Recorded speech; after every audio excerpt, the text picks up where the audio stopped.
เขื่อนตัวนี้มันจะเป็นเขื่อนสมัยเขื่อนแตกสนามใสเนาะพี่น้องเนาะสิถ่ายต้นซื้อให้เบิ่งอ่านเจอกันพี่น้องอ่านนำกันเด้อสร้างให้พอคำสอนคือวันที่1 เดือนเจ็ดปี2545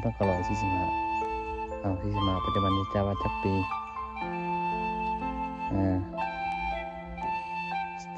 วันที่10 เดือน 2 2019สร้างให้เมลัยเกิดที่15 เดือน 3 ปี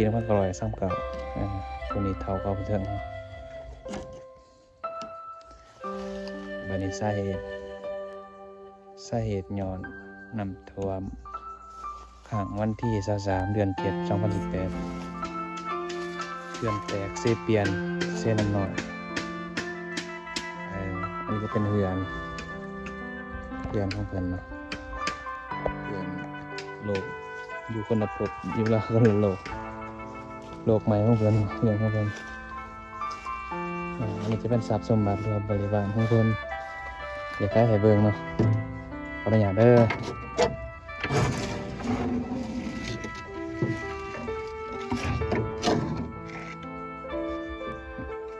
จะได้ให้เบิ่งเลยที่ทำส่วนของตรงคลิปจะเป็นจังสีเนาะทรัพย์สมบัติก็เครื่องใส่ซอยธรรมดาแบบเราใส่ในตอนเรายังชีวิตเนาะเราใส่จะได้เป็นว่าเราจะเรียงให้เป็นจังสองจะมีคุมีถอยโทโอซามมีข้าวหนามตามป่าจะเป็นเครื่องบูชาเป็น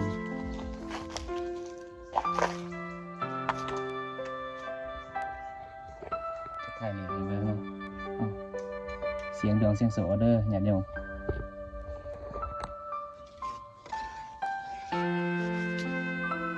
เป็นภาษาที่เพิ่นเป็นทรัพย์สมบัติของเพิ่น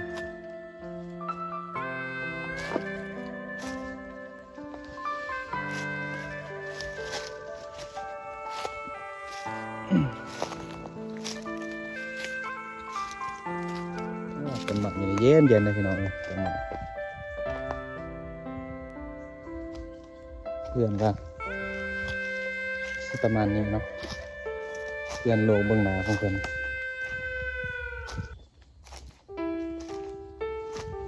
โอ้ไม่เปื่อยว่าคือสำหรับใหม่นี่บ่ค่อยหูซื้อปานใดเนาะซื้อใหม่แต่ละอันมันจะเป็นมันจะมีลายที่มีซื้อนั่นเองส่วนลายจะต้นไม้เปื่อยอาจจะมีลายจะมีทุกเขตทุกป่าทุกเมืองจะเป็นอย่างสีน้ำเบืองลมเนาะนี่เด้อวัดทางของเพิ่นขออย่าเด้อเนี่ยที่พี่น้องพ่ออย่าตายายอย่างสีเนาะอันนี้จะเป็นเพื่อนเนาะเพื่อนกาซ้ำนอนไหนผู้เดียวกาซ้ำของไก่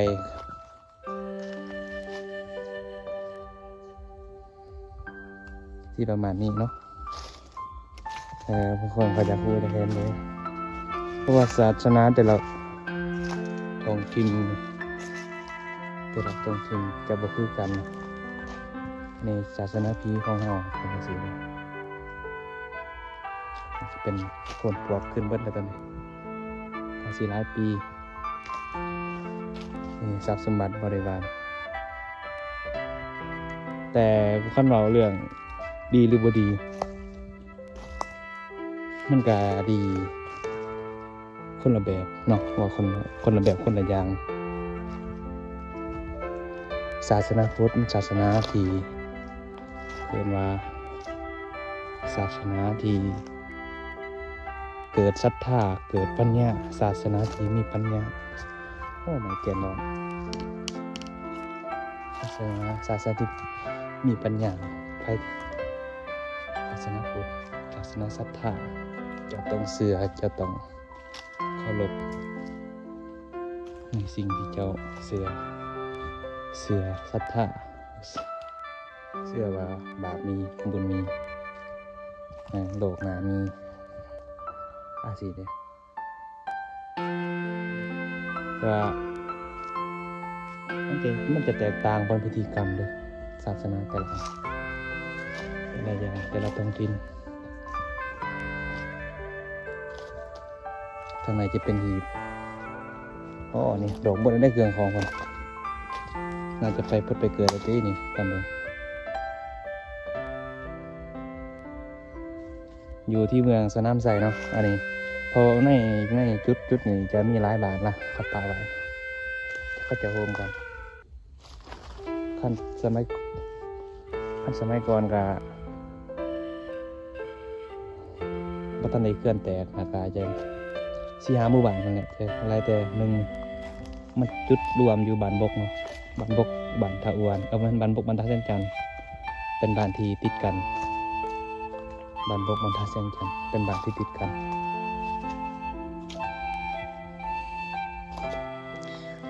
สำหรับเขตเบื้องนี้นี่จะเป็นเขตเบื้อง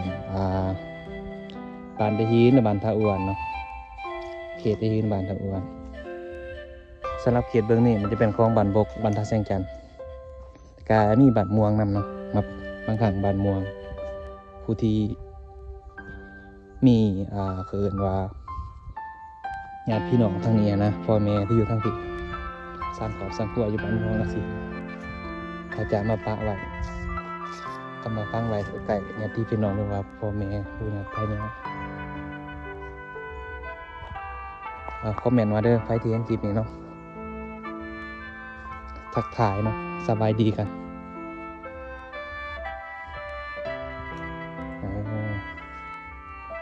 ขอให้ไปฟุดไปเกิดเด้อมีความสุขจะได้มีความทุกข์เด้อสรรพสัตว์ทั้งหลายทุกท่านผู้ที่อยู่ในนี้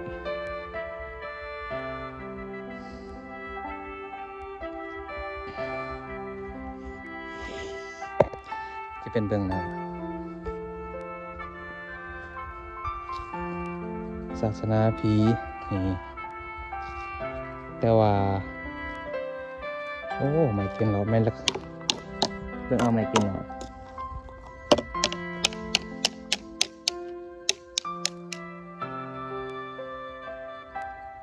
เพราะว่าบางคนเขาบ่ฮู้ได้เพราะว่าส่วนใหญ่แล้วขั้นเกตในเมืองเขาจะถือศาสนาพุทธเนาะเป็นหลักศาสนาพุทธในเวลาคนตายเขาจะให้แบบง่ายพระเจ้ามนต์ครูบาอาจารย์มาสูตรมาเทศนาแต่ว่าศาสนาผีเฮาต่างเขาปะไว้บ่โดนศาสนาผีสูงสุดเลย3-4 วันโอ้มาเมตโตตั้งอยู่วัดครับไม่ดูโอ้เหตุเกิดเนี่ยเป็นยาเลยไม่เป็นอย่างสี่เนาะ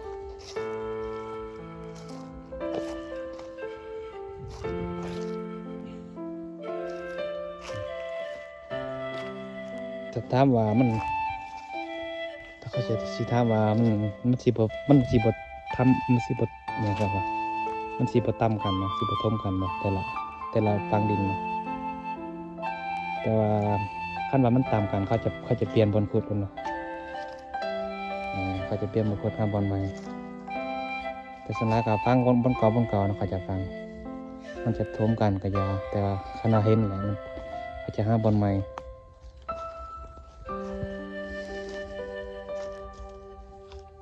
ทางนี้ก็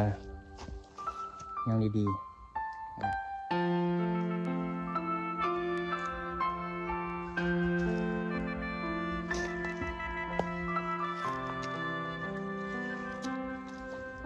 ฟังบ่เลิกหรอกฟังประมาณเม็ดป่า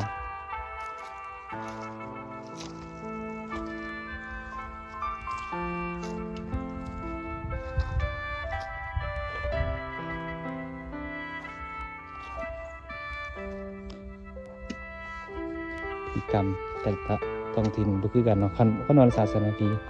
มันก็เกิดก่อนศาสนาพุทธอยู่แล้วแน่นอนอยู่แล้วคนต้องถือหลายก็เกิดก่อนต้องถือหลายอยู่แล้วเข้าหูมันสืบทอดกันอย่างสั่นเด้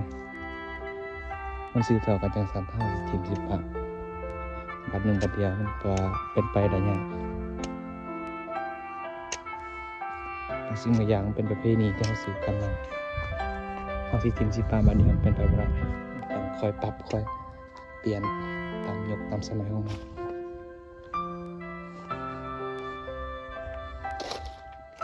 ตอนนี้ก็เวลา10 โมงใกล้สิเป็นสิได้กลับเนาะ